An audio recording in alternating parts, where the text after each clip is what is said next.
Alô, amigos, estamos iniciando mais uma palestra no Centro Espírita Amor e Caridade de Bauru. A palestra de hoje intitula-se Entrevista com Allan Kardec. Que a paz de Jesus esteja conosco. Paulo perdeu seu ganho por causa do Cristo. Ele era hábil construtor de tendas. Sua clientela era selecionada e composta, em sua maioria, por cidadãos romanos.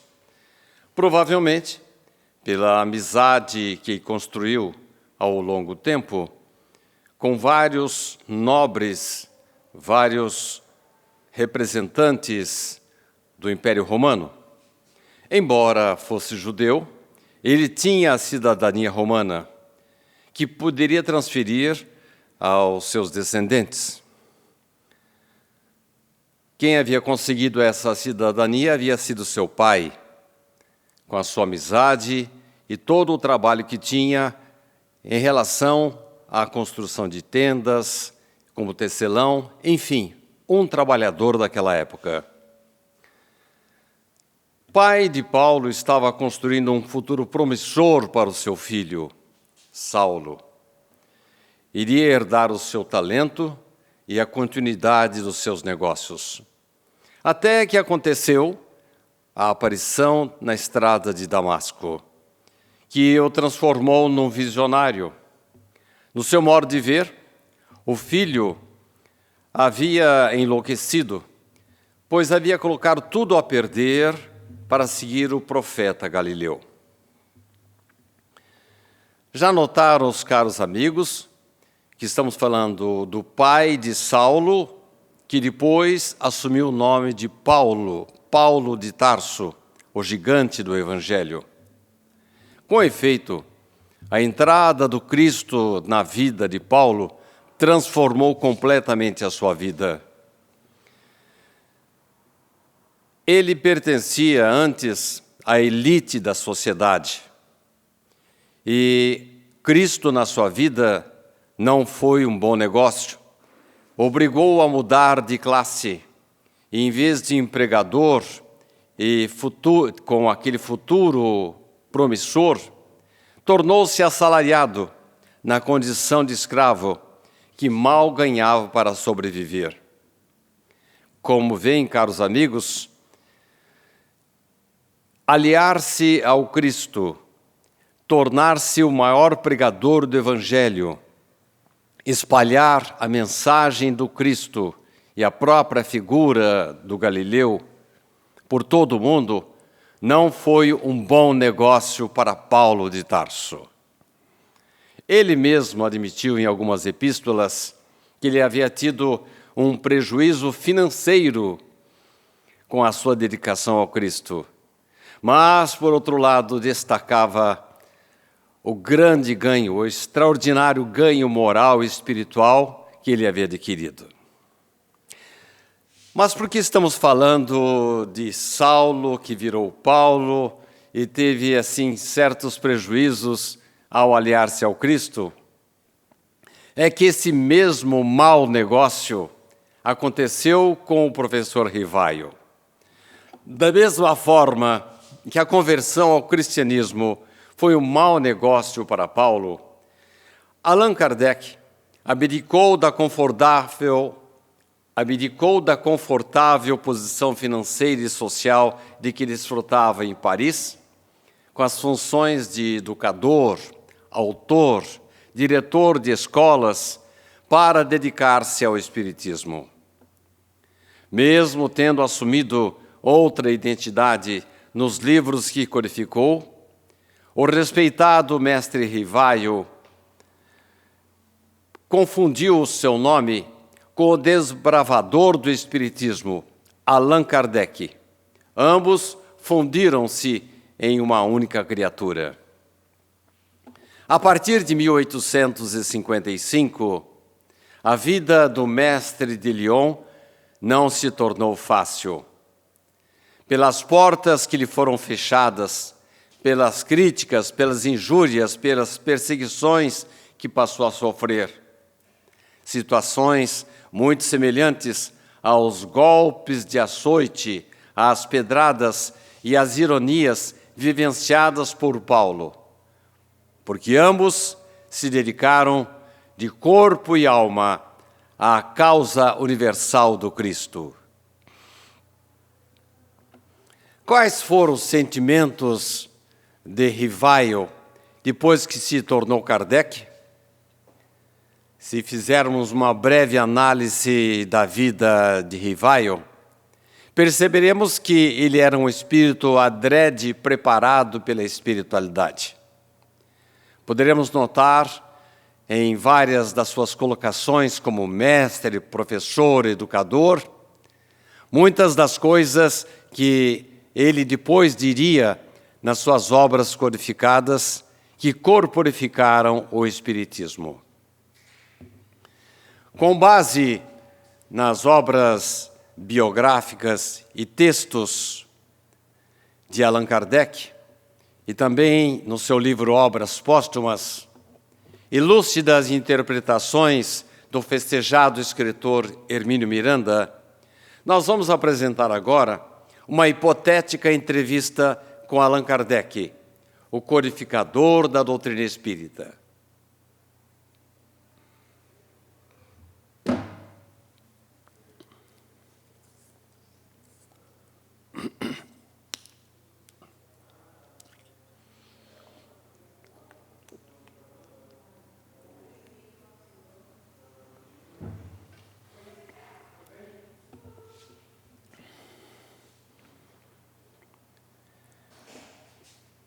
Nosso repórter virtual, neste exato momento, está cruzando o rio Sena pela Ponte du Carrossel, que não é somente uma ponte, mas é uma obra de arte que se integra à bela paisagem parisiense. Ele embica o coupé pela Place du Carrossel, contorna bem ao lado do Museu du Louvre, ingressa na Avenue de l'Opéra e, em seguida, entra à direita na Rua Sainte-Anne.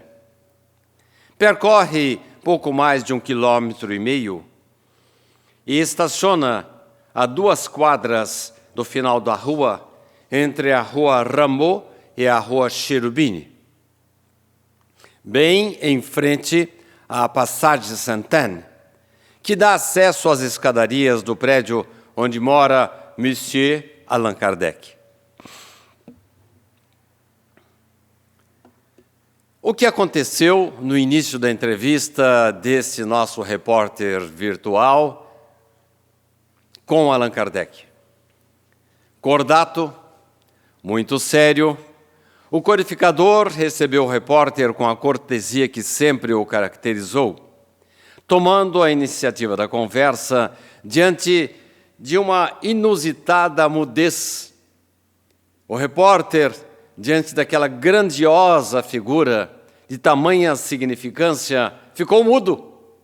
Kardec percebeu aquela ligeira inibição do repórter e tomou a iniciativa e disse a ele: sei do seu interesse em falar sobre João Hus, pelas prováveis ligações entre mim e sua família, a mim também reveladas em 1857, através da mediunidade de Mademoiselle Hermance Dufault. Embora eu reconheça que isso seja de grande importância e me agrade o trato desse assunto, ele merece o nosso respeito e prudência. O repórter sabia muito bem do que Kardec estava falando. Estavam, afinal de contas, no século XIX, numa Europa agitada por transformações em inúmeras áreas da humanidade que objetivavam a reorganização da sociedade segundo princípios mais racionais, fugindo do misticismo e dos abusos da época da Inquisição. A crítica iluminista dirigia-se contra a tradição e a autoridade dos que se arrogavam a guiar o pensamento com o monopólio da religião sobre o sagrado. Daí nós vemos, amigos e irmãos, como era complicado falar em religião à época de Kardec. Os nervos eclesiásticos estavam à flor da pele, e qualquer menção aos desvarios do passado poderia provocar o acirramento de ânimos contra Allan Kardec. E isso, com certeza, traria graves prejuízos à doutrina nascente. Como sempre, Kardec tinha o bom senso de evitar confusões e aceitar uma eventual encarnação como João Hus, que havia sido queimado pela Igreja, seria trazer à tona os desmandos do clero de que ele fora vítima no início do século XV. O repórter entendeu o recado de Kardec claramente. Como ele já planejara naquela tarde, na tarde daquele dia, o repórter entendeu o recado e passou a tratar do assunto que realmente o interessava, a codificação do Espiritismo. Após essa séria introdução, Kardec descontraiu-se num largo sorriso e se colocou à disposição do entrevistador para responder às perguntas e objeções que fossem formuladas. Atitude que deixou o repórter mais à vontade. O jornalista logo se impressionou com a clareza de pensamento e a lógica irretorquível que emanava daquele homem. Mesmo ele dotado de uma certa cultura e formação, logo notou que teria muito a aprender com o codificador Kardec e com o homem Rivaio. Vamos à entrevista efetuada por esse repórter do Courrier de Paris com o professor Rivaio e o codificador da doutrina espírita que assumiu o pseudônimo de Allan Kardec.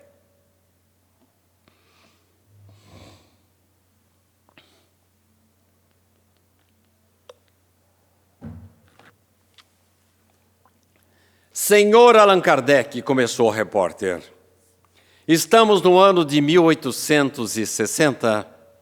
O espírito da doutrina que o senhor codificou, a doutrina espírita, já está pronto ou ainda precisa de alguma complementação? Kardec sorriu e disse com poucas palavras, sintetizando o seu pensamento. Com o lançamento da segunda edição do Livro dos Espíritos, que nós sabemos aconteceu exatamente naquele ano, 1860, aliás, foram duas edições, a segunda e a terceira. A primeira, como sabemos, em 1857, com 501 perguntas.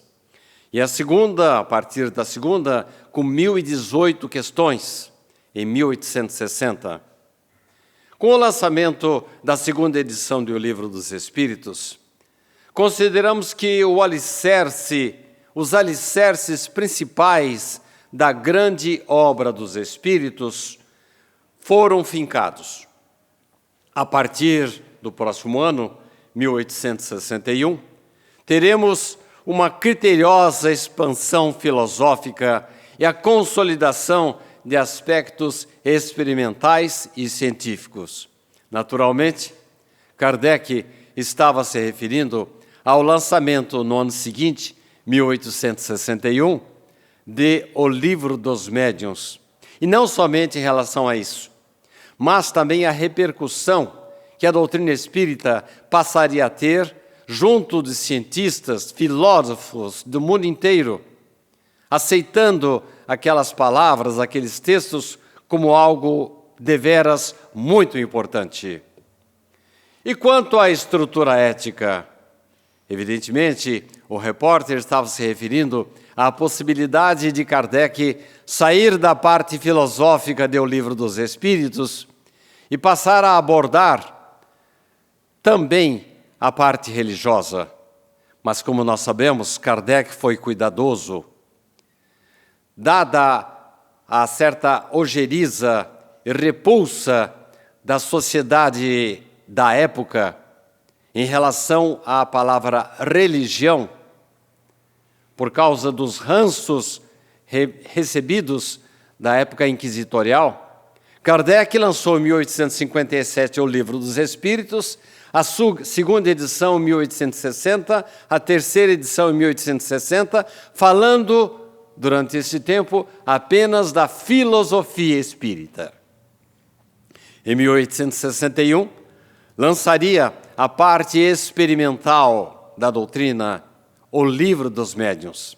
Diga-se de passagem que, num primeiro momento, o Livro dos Espíritos abarcava também alguns capítulos do Livro dos Médiuns, para depois Kardec separar a parte filosófica em O Livro dos Espíritos e depois, a partir do Livro dos Médiuns, a parte experimental.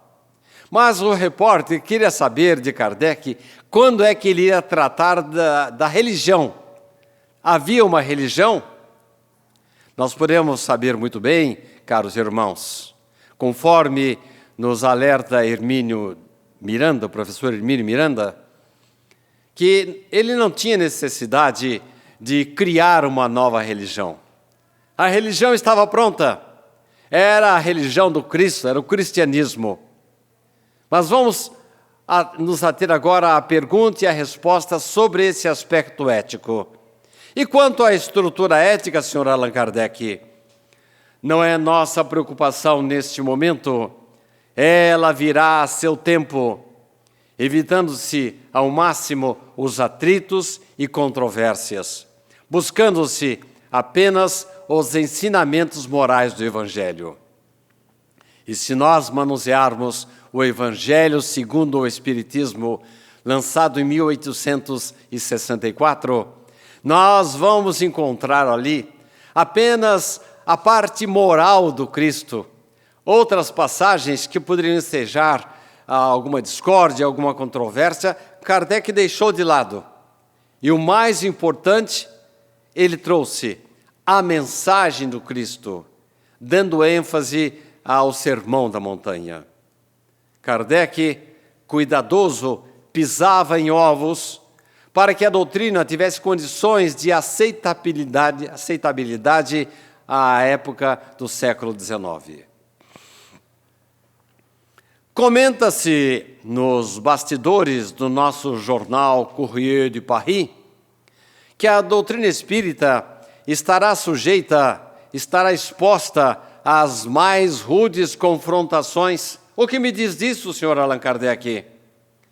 Cada ataque determinará o exacerbamento do nosso processo introspectivo e da nossa autoanálise, para que as posições da doutrina permaneçam inexpugnáveis. Kardec referia-se à lógica, aos princípios basilares da doutrina, que jamais seriam abalados. E quanto ao meio científico, o senhor não tem nenhuma preocupação, não tem nenhum receio da reação científica em relação às suas obras? E Kardec respondeu: um sentimento de segurança e de crescente respeito pelos postulados da doutrina espírita começa a tomar conta dos meios científicos. E ele tinha razão, porquanto os sábios daquela época começaram a se interessar e levar a sério o que Kardec estava trazendo nas suas primeiras obras. A doutrina antecipou-se ao tempo, continuou Allan Kardec. Suas ideias e conceitos, tais como a reencarnação, a pluralidade dos mundos habitados, e poderíamos até acrescentar a existência do perispírito, começam a receber a estampa confirmatória de importantes cientistas que se detêm a examiná-la seriamente. E nós poderíamos, assim, à guisa de lembrança rápida, falar do nome de Gabriel Delany, do seu pai, que também interessou-se pela doutrina espírita, da mãe de Gabriel, que era médium de Kardec, de Leon Denis, o grande filósofo que deu continuidade, o grande apóstolo do Espiritismo, e mesmo fora da França, Alexandre Aksakov, na Rússia, ou mesmo César Lombroso, na Itália, dentre muitos outros. Vamos encontrar cientistas, inclusive ganhadores de prêmios Nobel, aceitando a doutrina espírita, mostrando os seus aspectos filosóficos e religiosos sob o ângulo científico, trazendo para as criaturas provas incontestáveis a respeito da existência dos espíritos, da lei de causa e efeito, da pluralidade dos mundos habitados. Lembramos-nos agora do grande astrônomo Camille Flammarion, que inclusive fez o discurso quando Kardec desencarnou e foi enterrado no cemitério ao norte de Paris, que depois, um ano mais tarde, teria seus restos mortais transladados para o cemitério Père-Lachaise. Mas, enfim, todos os grandes cientistas da época interessaram-se pelo Espiritismo. Daí Kardec dizer que a estampa confirmatória de importantes cientistas estava dando o selo de autenticidade para aqueles que se detinham seriamente a analisar a doutrina espírita. Mas o senhor não tem receio, continuou o repórter, que os cientistas possam identificar algum conflito do espiritismo com a ciência? Nesse momento, o repórter teve uma resposta que lhe provocou um certo espanto, porque Kardec, diante daquela instigante pergunta, mostrou a sua coragem, a sua firmeza para o seu entrevistador. O Espiritismo, disse Kardec ao repórter, está preparado para se modificar nos pontos em que eventualmente estiver em erro ou em algum conflito com a ciência. Se algum dia surgir alguma reformulação na codificação, isso poderá ocorrer em seus aspectos secundários, jamais em suas concepções estruturais básicas. E realmente, ali Kardec estava dando uma demonstração de coragem, de firmeza, porque ele estava disposto a modificar a doutrina se por acaso a ciência provasse que ele havia se enganado em algum ponto. E nós podemos dar um exemplo. O Livro dos Espíritos foi lançado em 1857. Em 1859, a teoria da evolução do homem estava borbulhando por toda a Europa, por todo o mundo. E Kardec, num primeiro momento, na primeira edição de O Livro dos Espíritos, ele não aceitava a evolução do homem. A teoria evolucionista não entrava ainda na cabeça de Kardec, e os espíritos que o acompanhavam deram uma resposta dúbia, a ponto de ele, em uma das questões, não aceitar a evolução do homem. Estava Kardec, naquele momento, apenas com a teoria criacionista. Mas, com o passar desses anos, de 57 até 60, quando saiu a segunda edição, repetimos, a primeira com 501 perguntas, e a partir da segunda até os dias de hoje, com 1018 questões, Kardec pensou muito, refletiu e tornou a indagar os espíritos quanto à teoria da evolução, a teoria de Darwin, que havia lançado a sua obra que sacudiu o mundo em 1859. Perguntar-nos novamente, os espíritos foram mais claros. E aí sim, na segunda edição do Livro dos Espíritos, Kardec contempla a teoria evolucionista de Darwin. Aqui temos um exemplo exato, muito claro, de que aquilo que ele considerou um engano, uma resposta dúbia, que fez com que ele não assumisse a teoria evolucionista de Darwin na primeira edição do Livro dos Espíritos, imediatamente, na segunda edição, ele, de uma certa forma, consertou esse erro.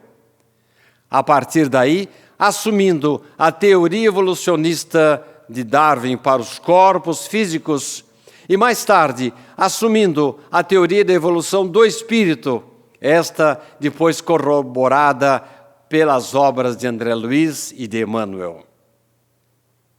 Como vemos, caros irmãos, quando Kardec dizia que se fosse o caso de alterar alguma coisa na doutrina para coadunar-se com princípios, com descobertas incontestáveis da ciência, ele voltaria atrás.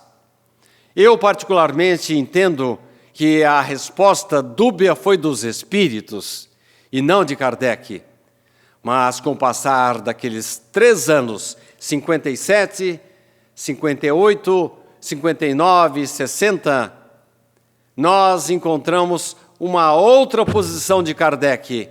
E a partir da segunda edição do Livro dos Espíritos, está ali, taxativamente aceita a teoria evolucionista de Darwin.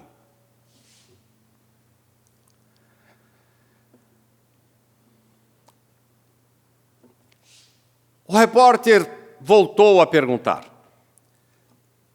o Espiritismo responde a todas as indagações humanas? Nem todas as questões estão resolvidas em seus pormenores, respondeu Kardec. E as implicações? Caberá à humanidade, profetizou naquele momento, desenvolver os germes das grandes ideias contidas em O Livro dos Espíritos, pois os Espíritos não realizarão por nós o nosso trabalho. Como vemos, caros amigos e irmãos, Kardec nos trouxe a base, o alicerce, para que a doutrina espírita pudesse ser construída, depois pudesse ser estudada, examinada, e mais tarde, com as obras, a partir das grandes obras de Chico Xavier, nós pudéssemos, sob a batuta de Emmanuel e André Luiz, encontrar o complemento da doutrina, a especificação daquilo que Kardec falou nas obras básicas. Mas isso tudo significa que nós não podemos simplesmente deixar que a doutrina permaneça estática nas obras básicas. Ela precisará ser estudada, interpretada, trazida para os nossos tempos atuais. E nós notamos os grandes autores que trouxeram obras juntamente com Chico Xavier ou depois dele, a exemplo de Richard de Simonetti, que escreveu mais de 60 obras sobre a doutrina espírita, percebemos que os homens de saber continuaram estudando, trabalhando e interpretando para nos colocar agora de bandeja, nós que estamos no século XXI, condições de estudo, de reflexão, para termos elementos suficientes para o engrandecimento da nossa cultura, do nosso intelecto e, ao mesmo tempo, termos melhores condições de aperfeiçoamento da nossa asa do sentimento, nossa asa moral. O tempo todo, durante o tempo todo, os Espíritos falam que nós estamos aqui, não simplesmente numa zona de lazer, em férias, para usufruir dos gozos do planeta Terra. Estamos aqui para evoluir.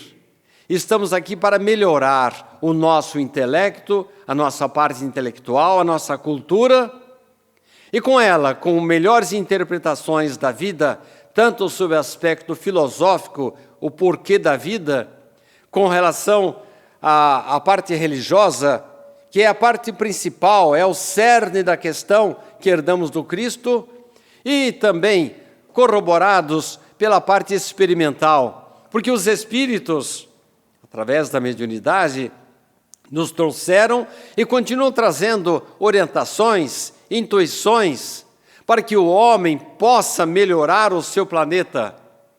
Quantos e quantos cientistas, artistas, são inspirados pelos Espíritos do Senhor. E aí nós temos a demonstração clara do que Kardec afirmou. Através do conhecimento, do estudo, da reflexão, nós teremos que fazer a nossa parte, porque os Espíritos não realizarão por nós o trabalho que tem que ser realizado em nosso intuito evolutivo. Estamos aqui para evoluir e crescer, e fazer com que o planeta Terra também evolua e cresça. E aqueles que, infelizmente, ficarem fora desse, vamos dizer, determinismo evolutivo, esses, infelizmente, serão convidados a fazer um estágio em mundos assim não tão agradáveis como a Terra. Agradável? A Terra? Este mundo de egoísmo, vaidade e orgulho? Sim, porque a Terra está, nesse exato momento, começando a palmilhar os primeiros passos, os primeiros degraus, para sair da condição de mundo de expiações e provas, para passar para muro de regeneração. Isso, evidentemente, não vai acontecer em algumas décadas, talvez em alguns séculos, mas está acontecendo e esse processo precisará contar conosco, com o nosso protagonismo. Voltemos à entrevista. O repórter pergunta para Allan Kardec: o Espiritismo foi criado pelo Senhor? O nome do primeiro livro da codificação exprime bem a sua procedência. A obra é dos Espíritos e não minha. O surgimento do Espiritismo foi meticulosamente planejado e com muito escrúpulo executado. Estão claros os sinais de uma inteligência consciente, pré-estabelecida, coordenando esforços entre encarnados e desencarnados, incumbidos dessas tarefas iniciais e das que vão se seguir no tempo e no lugar certo. Mais uma vez, Kardec abdicava a autoria do Espiritismo. Ele não era o grande sacerdote, o dono da doutrina espírita, o criador do Espiritismo. Ele delegava aos Espíritos a origem das suas informações extraordinárias, vindas de esferas superiores, dizendo claramente: estão claros sinais de inteligências conscientes e pré-estabelecidas na coordenação de todos esses dados que nós organizamos, que nós compilamos, que nós codificamos. Kardec sempre deixava claro que ele não era o dono da doutrina espírita.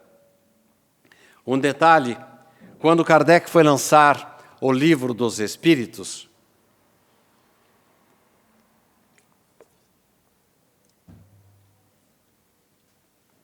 ele tinha por intenção colocar o nome Religião dos Espíritos.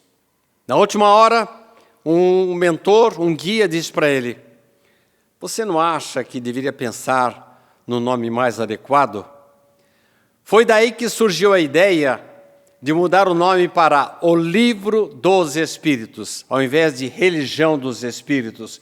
Porque, segundo os guias, o Livro dos Espíritos fazia parte de todo aquele conjunto que seria a religião dos Espíritos. Daí, ele mudar o nome para o Livro dos Espíritos, tornando clara a origem daquele livro. Porque, afinal de contas, o livro não era dele, e sim dos Espíritos. Ele apenas coordenara, codificara, colocara a ordem, os índices, para que surgisse, a partir de 1857, a obra primeira, principal do livro do Espiritismo, que é o Livro dos Espíritos. Quando é que o senhor descobriu a sua missão de codificador? Perguntou o repórter. O professor sorriu e descreveu a surpresa que havia lhe causado a revelação do seu guia, Espírito de Verdade. E assim ele narrou. Numa noite de abril de 1856, eu estava na casa de Monsieur Rostand, por intermédio da médium Ruth Jafé. A sexta, naquela época, vamos nos lembrar, os médiuns ainda não usavam, não desenvolviam a psicografia com o lápis em suas mãos. O lápis era fixado embaixo de uma cesta e os médiuns tocavam as bordas da cesta e os espíritos escreviam com o impulso magnético concedido pelos médiuns. Eram eles que escreviam diretamente.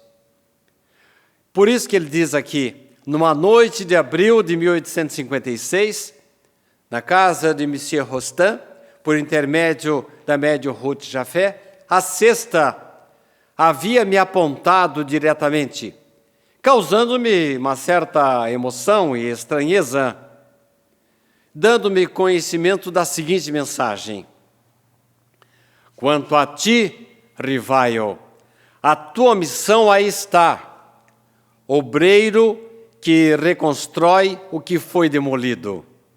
Evidentemente, o Espírito Verdade estava se referindo ao dilaceramento do cristianismo, que naquela época havia fugido dos homens. Os homens não aceitavam mais religião nenhuma, e o cristianismo estava simplesmente relegado ao plano secundário. Pois bem, daí dizer o Livro dos Espíritos, a tua missão aí está, obreiro que reconstrói o que foi demolido. O cristianismo precisaria ser novamente trazido aos homens, precisaria ser restaurado, revivido. E com efeito, caros amigos e irmãos, o Espiritismo é Jesus que volta a nos falar, é o cristianismo redivivo. Continuemos com a resposta de Kardec. A nossa assistência, isto é, dos Espíritos, não te faltará, mas será inútil se de teu lado não fizeres o que for necessário. Olha aí, caros irmãos.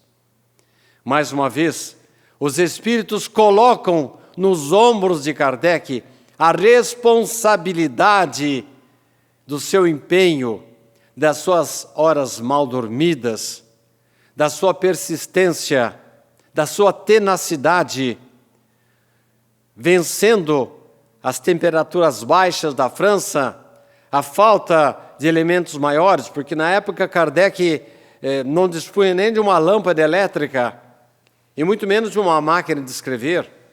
Era tudo na unha mesmo. E precisaria persistir, trabalhar, estudar, refletir, selecionar, filtrar, para trazer a lume aquela nova revelação. A nossa assistência não te faltará, mas ela será inútil se de teu lado não fizeres o que for necessário. Kardec teria realmente grandes trabalhos pela frente. O repórter volta a perguntar: passou por sua cabeça um eventual malogro da sua missão? Perguntei aos espíritos, respondeu Kardec, que causas poderiam determinar o meu malogro? Talvez a insuficiência das minhas capacidades? Responderam que não, mas preveniram-me que a missão dos reformadores é plena de escolhos, perigos, e que a minha missão seria rude, porquanto se tratava de abalar e transformar o mundo inteiro. E isso aconteceu realmente? Passados 4 anos, vamos nos lembrar, eles estão falando em 1860, quando ocorre esta hipotética entrevista. Passados 4 anos, depois que me foram dadas as recomendações a que me referi, vamos lembrar que aquelas recomendações aconteceram em 1856, na casa de Monsieur Rostand. Passados 4 anos, depois que me foram dadas as recomendações a que me referi, posso atestar que essas dificuldades se concretizaram em todos os pontos, com todas as vicissitudes que me foram preditas. Nunca me foi dado saber o que é o repouso. Mais de uma vez sucumbi ao excesso de trabalho. Tive a minha saúde abalada e comprometida a minha existência.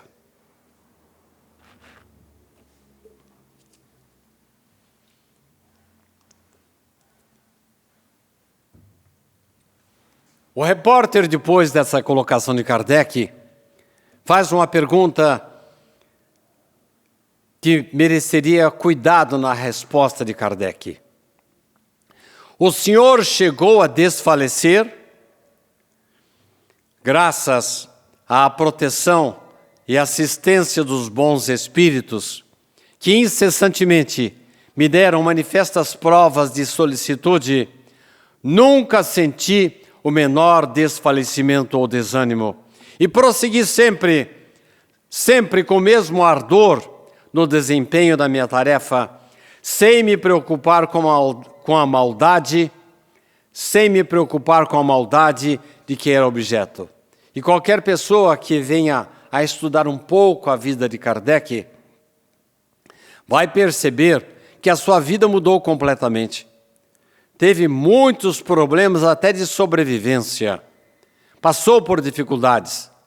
E a partir do momento que ele conheceu os fenômenos dos espíritos, tomou contato com a manifestação dos espíritos e as informações extraordinárias que eles traziam, Kardec ainda quis continuar paralelamente com a sua missão de educador.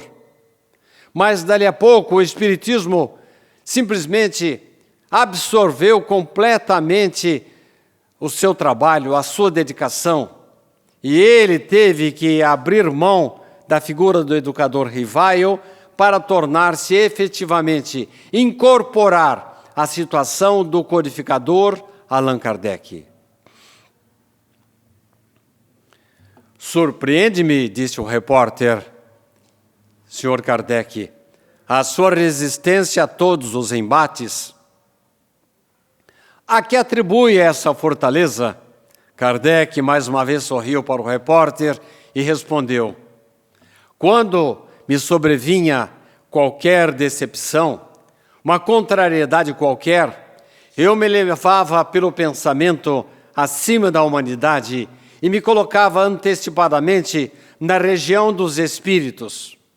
E desse ponto culminante, donde divisava o da minha chegada, as misérias da vida deslizavam por sobre mim sem me atingirem. Tão habitual se me tornar esse modo de proceder que os gritos dos maus jamais me perturbaram. Nós vemos aí, caros irmãos, esta lição extraordinária do mestre Kardec. Todos nós, temos momentos de dificuldades. Todos nós passamos por tropeços em nossa atual existência. E Kardec mostrou a fórmula através da qual ele foi superando todos esses obstáculos. Olha o que ele disse: eu me elevava pelo pensamento acima da humanidade e me colocava antecipadamente na região dos espíritos. E desse ponto culminante, eu divisava a minha chegada. Isto é, ele se reportava ao projeto que ele havia construído na espiritualidade e notava que ele era esteado, era mantido por grandes entidades superiores aos homens, aos espíritos da terra. Apegava-se a eles e ele se fortalecia, para que pudesse ter ânimo de retornar, dar sequência às suas atividades, e com isso, asseverou Kardec ao final da sua resposta: os gritos dos maus jamais me perturbaram. Como é que aconteceu? Voltou a perguntar o repórter. Como transcorreu a transição do simples trabalhador rivaio para a propagação da verdade como missionário em chefe? Kardec, nesse momento, assumiu séria postura e reviveu as palavras proferidas ao seu guia espiritual na data de 12 de junho de 1856, como se estivesse revivendo aquele momento. Eu não percebo o que possa justificar em mim graça tal, disse ele modestamente, de preferência a tantos outros que possuem talento e qualidade de que não disponho. Isto é, Kardec estava estranhando, ele estava se aproximando, não era um dos primeiros a estudar os espíritos. Quando ele se aproximou do espiritismo, recebeu inúmeras anotações já prontas, cadernos e mais cadernos com as comunicações anteriores dos espíritos, que deram a ele a base, inclusive, para, no espaço curto de 2 anos, soltar a primeira obra. Ele teve o primeiro contato com os espíritos em 1855. Em 57, ele soltava a primeira obra. E nós sabemos que trabalho que dá para se escrever um livro. A dificuldade não somente da confecção, mas o trabalho que dá para se revisar, para se pensar melhor, para se reescrever, para se coordenar as ideias. No espaço de 2 anos, a primeira obra estava pronta. Kardec recebeu muitas informações anteriores à sua aproximação à doutrina espírita. E ele, dizendo-se modestamente que não tinha justificativa para ele ser escolhido para aquela codificação, porque havia outros com mais talento e qualidade. E a resposta do Espírito disse: não esqueças de que podes triunfar como podes falir. Novamente o Espírito dá a Kardec a responsabilidade do trabalho, da introspecção, da reflexão, da continuidade dia e noite da pesquisa, para que ele pudesse codificar e realizar o trabalho que os Espíritos haviam dado a ele. Aliás, se formos pensar um pouco, na vida do jovem Rivaio, desde que ele saiu do interior da França, e graças à ajuda da sua avó e da sua mãe, foi estudar na Suíça, e depois voltou para Paris, e a partir dali tornou-se educador. A gente vai perceber que no trabalho realizado como educador, ele já detinha a semente da codificação. O que ele escrevia como professor, como diretor, como autor de livros didáticos, nós vamos ver que há muita semelhança com aquilo que ele já escrevia como Allan Kardec, como codificador. Isso prova que o jovem Rivaio, o professor Rivaio, já havia sido preparado na espiritualidade, adrede preparado para depois, em 1855, encontrar-se com os espíritos e tornar-se, a partir de 57, em Allan Kardec. Entendi, complementou Kardec, a resposta que estava dando ao repórter, que se eu falhasse, outro viria para me substituir, porquanto os desígnios de Deus não poderiam ficar à mercê da cabeça de um só homem. Com efeito, caros irmãos, naquele instante, Kardec estava confessando que, a princípio, via uma distância considerável entre o adepto, o estudioso, o simpatizante e o coordenador de uma doutrina.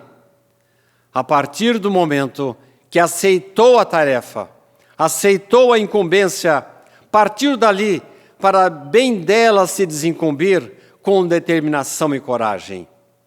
Uma revolução, uma transformação na vida de Kardec. Aquela mesma transformação que vimos do jovem Saulo, que tornou-se Paulo, abrindo mão da cidadania romana para tornar-se no gigante do Evangelho, com sérios problemas que surgiram, inclusive de sobrevivência, acontecia a mesma coisa com Rivaio.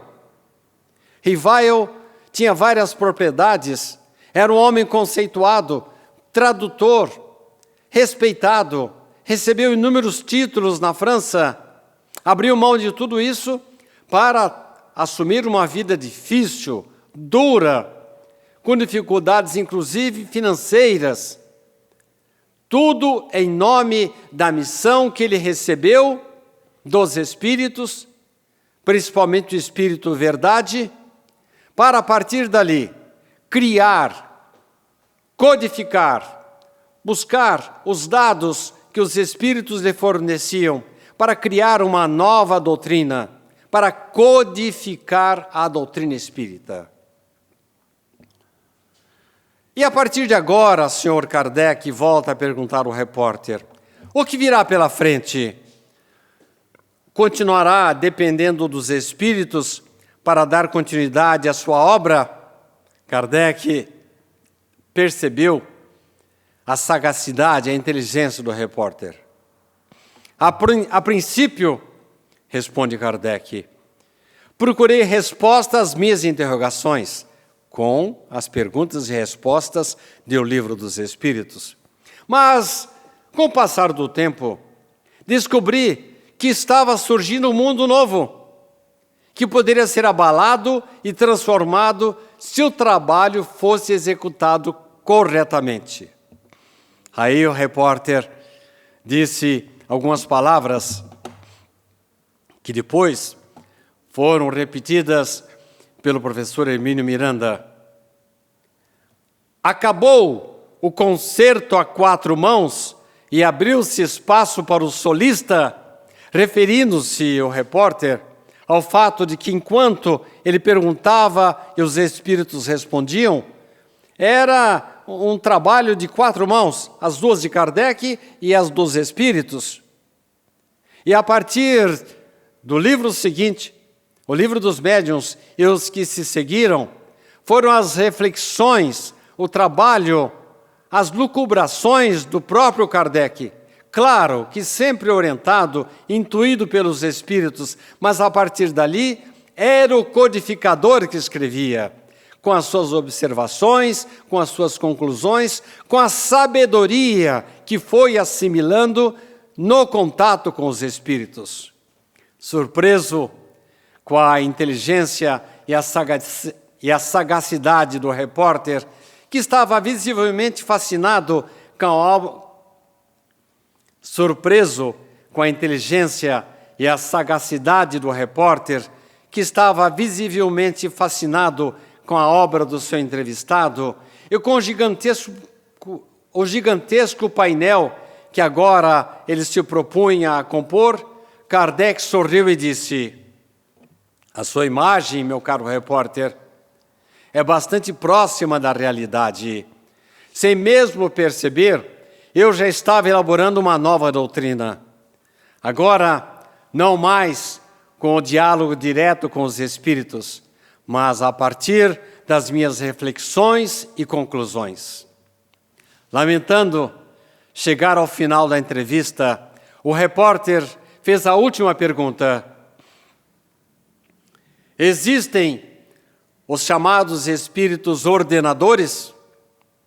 Espíritos ordenadores, respondeu Kardec, são os incumbidos pelo plano maior de disciplinar as ideias, descobrir suas conexões e consequências, colocando-as ordenadamente ao alcance da mente humana. Sempre tive consciência da existência desses espíritos ordenadores e de sua importância, e espero sempre continuar contando com esses sintetizadores do pensamento. Sorrindo, o repórter apertou a mão de Allan Kardec com a absoluta convicção de que seu entrevistado era um desses espíritos ordenadores. Esta entrevista com Allan Kardec, amigos e irmãos, nos traz grande responsabilidade, a certeza das dificuldades por que passou o professor Rivaio na sua transição de educador para codificador. Ao mesmo tempo, nos traz a certeza de que precisamos estudar o Pentateuco de Allan Kardec, as 5 obras básicas dele. E, além disso, depois, com a vinda da obra A Vida no Mundo Espiritual de André Luiz e todos os livros de autoria de Emmanuel, nós tivemos a corporificação, a especificação daquilo que teoricamente Kardec nos trouxe nas suas obras, trazendo para nós, trocando em miúdos, os princípios da doutrina espírita com detalhes que Kardec, evidentemente, não pôde nos fornecer na sua obra principal. E depois disso, grandes escritores, como, por exemplo, Richard Simonetti, baseando-se nas obras de Kardec, nas obras de Emmanuel e André Luiz, novamente facilitou ainda mais o nosso estudo. Por isso, a nossa responsabilidade enquanto encarnados, que temos que cuidar de aprender, de evoluir intelectualmente, evoluir sob o aspecto do sentimento, mas com a responsabilidade semelhante à de Kardec, de fazer com que o mundo seja um pouco melhor, de forma que nós possamos voltar um dia à espiritualidade melhores do que aqui chegamos. Agradecemos a sua atenção, amigos, frequentadores do Centro Espírita Amor e Caridade de Bauru, nossos seguidores nas redes sociais, e que Jesus nos dê forças para levar este extraordinário trabalho adiante. Que a paz de Jesus continue conosco.